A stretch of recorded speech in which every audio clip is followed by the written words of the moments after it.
June 28, 1944, Normandy, France. The hedgerows hum with the sound of engines. Morning mist rolls across the French countryside, carrying the scent of oil, burnt rubber, and wet earth. Inside a cramped steel hull, Lieutenant Arthur Bennett, commander of a British Cromwell Mark IV, wipes condensation from his periscope. His driver, Corporal Harris, slams the gear lever forward, then curses under his breath.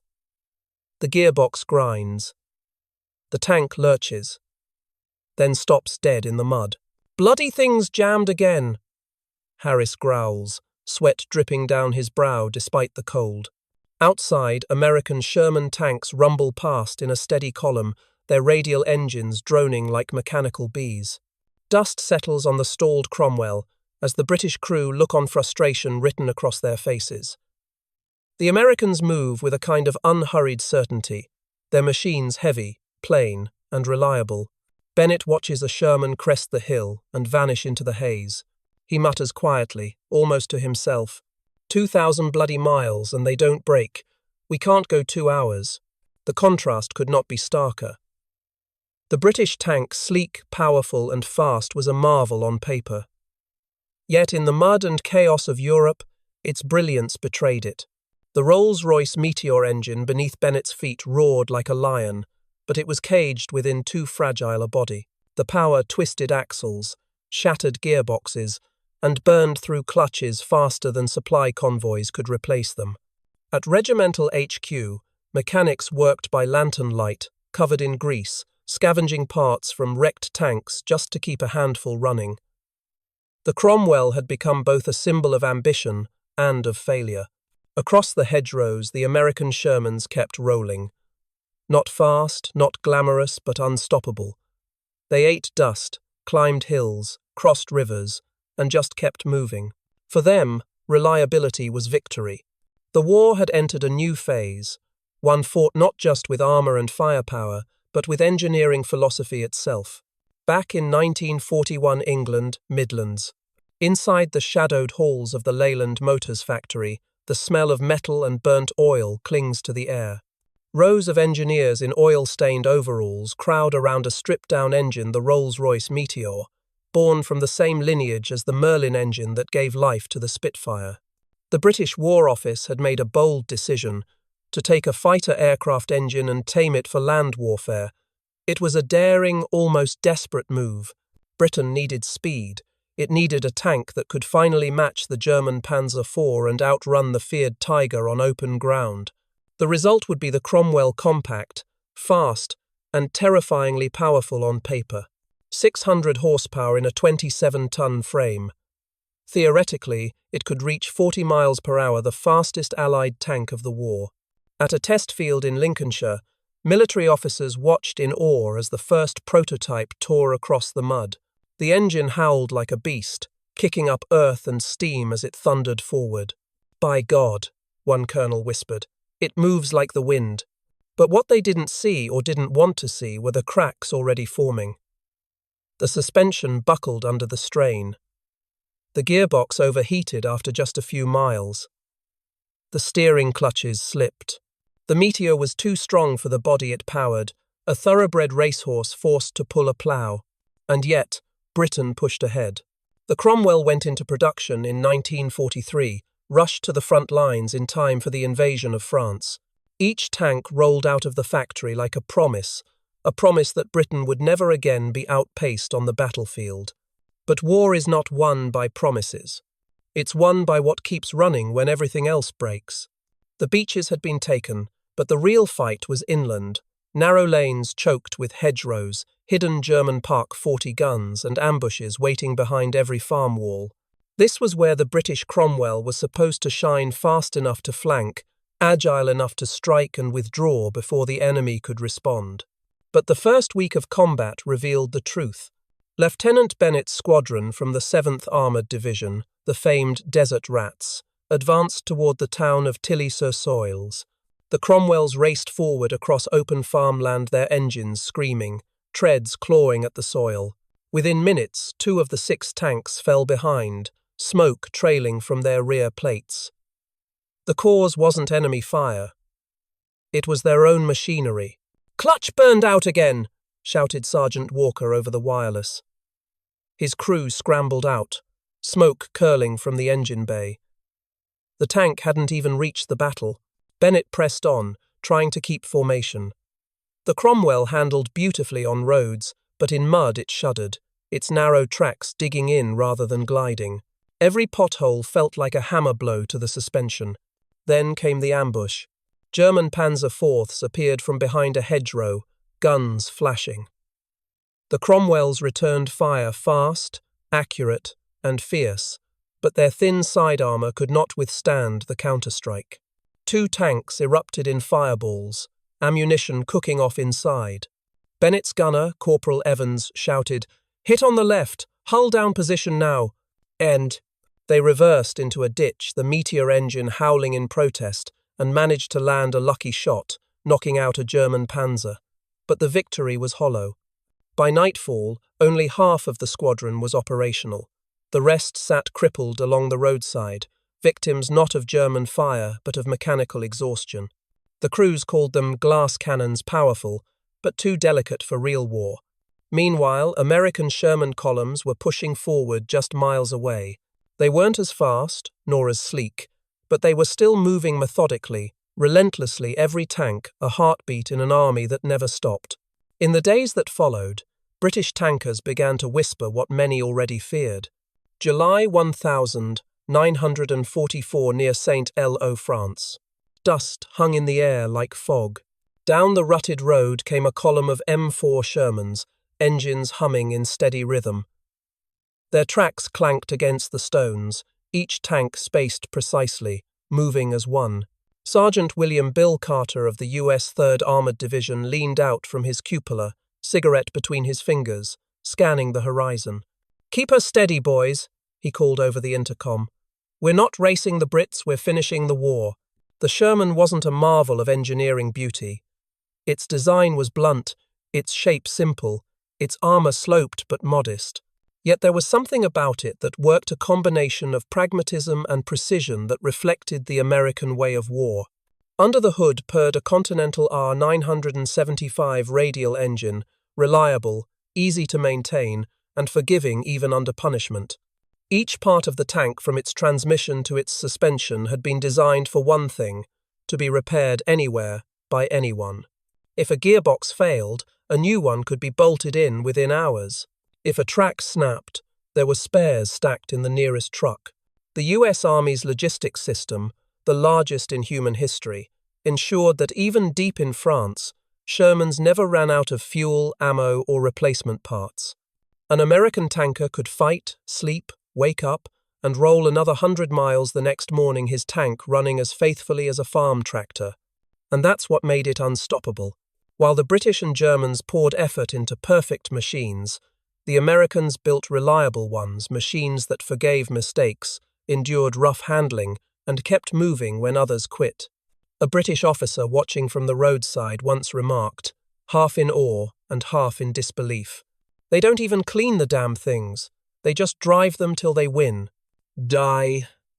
For every Cromwell that broke down, there were 10 Shermans crossing rivers, grinding up hills, or dragging wounded allies to safety. The Sherman didn't need to be elegant. It only needed to arrive, and it always did.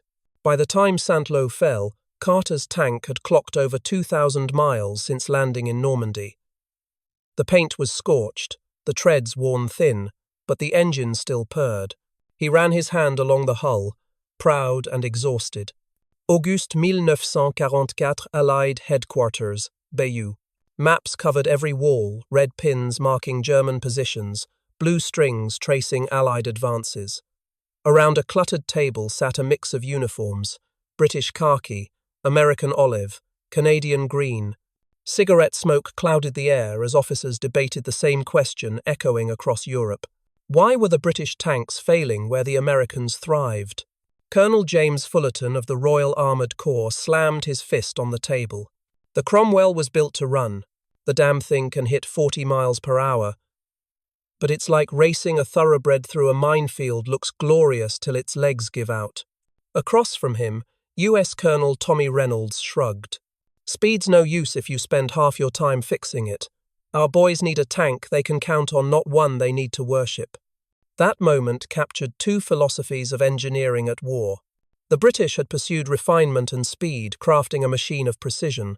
The Americans had pursued simplicity and endurance, building something that could survive neglect, mud, and chaos. The Cromwell was the result of engineers chasing perfection, aerodynamic design, fighter plane engine, compact silhouette.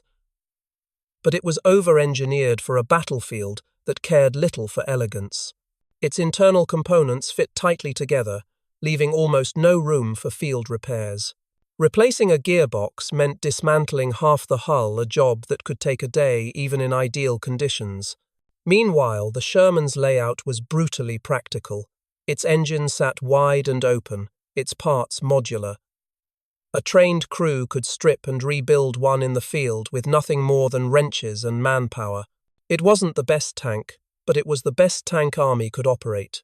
Engineers in Detroit called it the farmer's tank. If you could fix a tractor, you could fix a Sherman. That philosophy spread from the factory floor to the front line. By mid-August, reports poured in. British armoured columns were halting for maintenance twice as often as American ones. Cromwells overheated in summer, their tracks slipping on steep ground. The Meteor engines burned through fuel faster than supply convoys could deliver. For every mile the Cromwell sprinted, the Sherman marched 5 slow but unbroken. War, it seemed, did not reward brilliance. It rewarded endurance. September 1944, northern France. The push eastward was relentless. Columns of Allied armour snaked through shattered villages and open fields, leaving behind trails of mud, smoke and steel. Yet amid the chaos, a clear pattern emerged. The British broke down. The Americans broke through. Lieutenant Bennett's Cromwell limped into a field near Amiens. Its once roaring Meteor engine now sputtered like an old tractor. The crew was exhausted, covered in soot and oil. Corporal Harris knelt by the gearbox, tools scattered in the grass. "Sir, that's the 3rd clutch this month," he said, wiping his hands. "We'll be lucky to make it 10 more miles." Bennett didn't answer.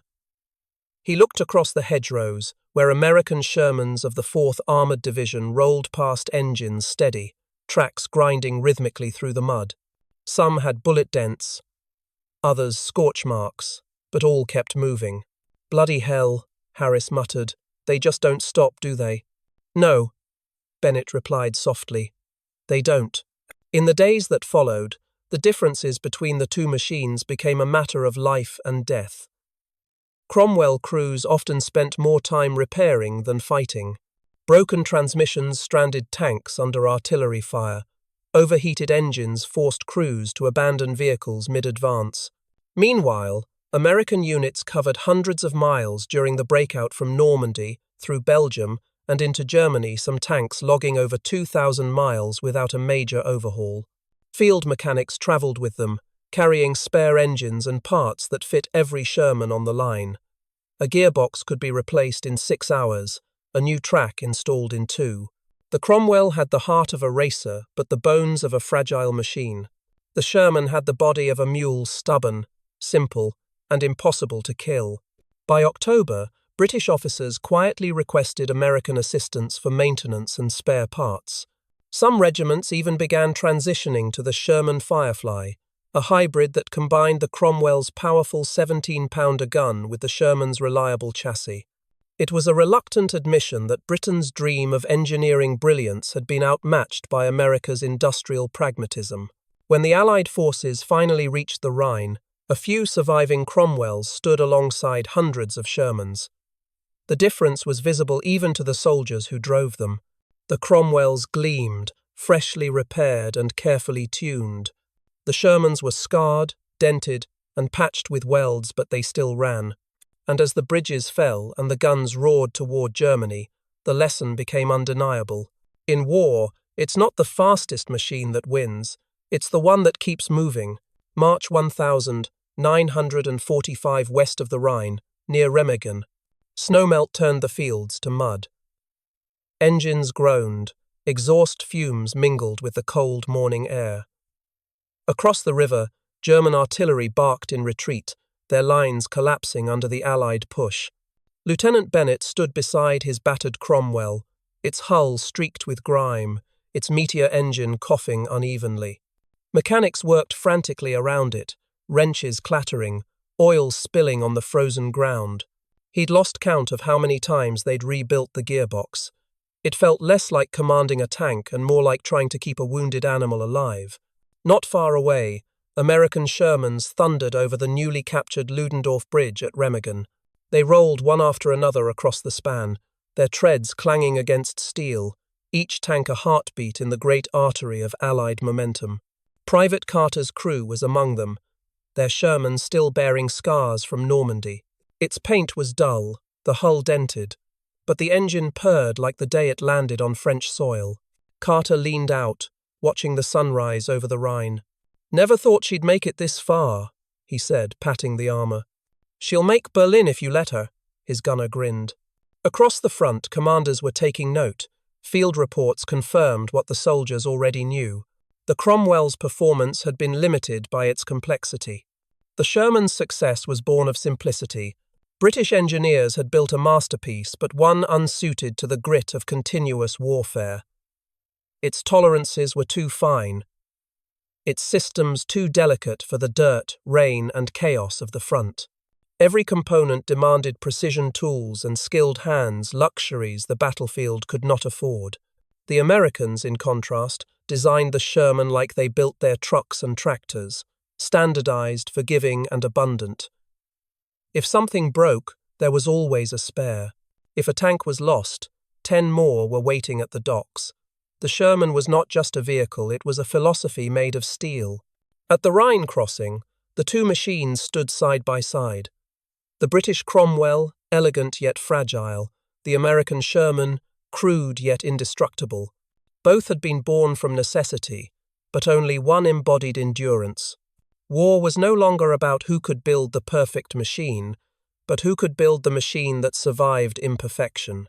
As the Allied columns pressed deeper into Germany, Bennett finally received orders. His unit would trade its Cromwells for the new Comet tanks, built on lessons learned the hard way. Stronger suspension, simplified maintenance, balance over brilliance. He looked at his old tank one last time and smiled. May 1945 Berlin has fallen. The guns are silent.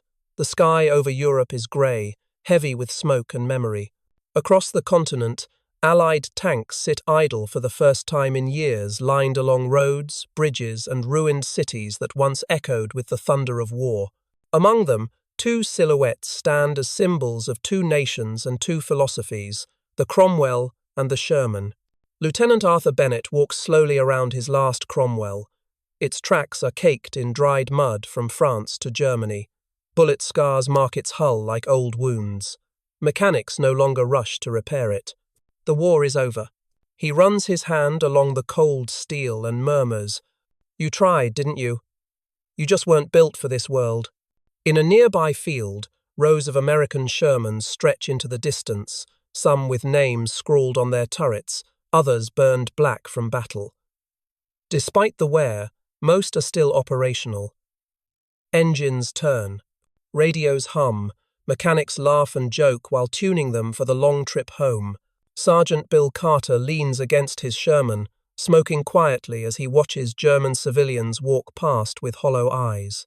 He doesn't feel triumph, only fatigue and respect for the machine that carried him across 2,000 miles of hell. "You got me here," he whispers. That's all that mattered. When the war ended, history began to take stock. The Cromwell, though advanced in design, faded quickly from service, replaced by the Comet and then the legendary Centurion, each an evolution born from its failures. Its story became a lesson that a tank, like a soldier, must be able to endure hardship more than showcase brilliance. The Sherman, meanwhile, went on to fight again in Korea, in Israel, in the deserts of the Middle East, and beyond. Its legacy outlasted its critics, proving that reliability and numbers could win wars just as surely as power and speed. In post-war analysis, British officers admitted what the battlefield had already shown. The Cromwell was too sophisticated for the logistics of total war. The Sherman was simple enough to be unstoppable. Where the Cromwell's story ended, the Sherman's legend began. It became the backbone of armies, a machine built not for perfection but for persistence, a rolling testament to the industrial spirit that fueled Allied victory. As the camera pans across a silent scrapyard outside Hanover, rows of derelict tanks fade beneath the fog. Cromwell's, Sherman's, Churchill's, all resting side by side. Their metal is rusting now, but their stories endure in every bolt, every weld, every scar left on their armor. The narrator's voice fades in one last time. The Cromwell was born from genius, but broke under its own ambition. The Sherman was born from necessity and carried the free world on its back. In the end, war chose not the most perfect machine, but the one that never stopped moving.